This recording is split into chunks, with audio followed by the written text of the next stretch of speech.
tahun harga sejumlah bahan sembako kembali meningkat. Salah satu barang sembako yang terjadi peningkatan yaitu telur, dari harga sebelumnya Rp50.000 menjadi Rp55.000 per papannya. Harga telur ayam di Kabupaten Aceh Jaya mengalami peningkatan yang signifikan.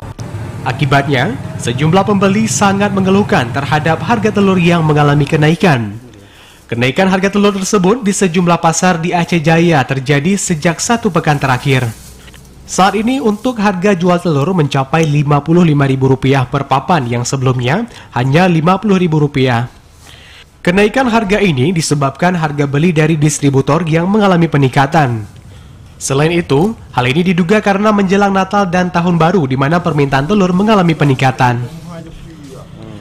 Meski demikian, para pedagang menjelaskan untuk harga barang dapur rumah tangga lainnya masih dalam harga normal dan kenaikan tidak separah dengan harga telur yang 1 pekan terakhir merangkak naik.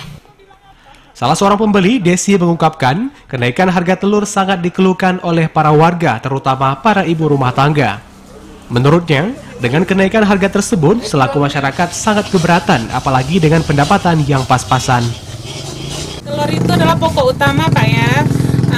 Hari-hari kita membeli telur, tapi dengan harga seperti ini kami sebagai masyarakat dengan uang yang menipis sangat keberatan ya, dan harapan kami kepada pemerintah atau pada yang di atas untuk menetralkan seperti dulu lagi harga telurnya.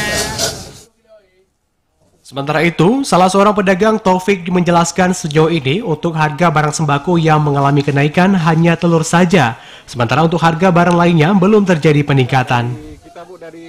Telur naik dari harga 50 ke 55, naik 5.000 per sangkaan per papan.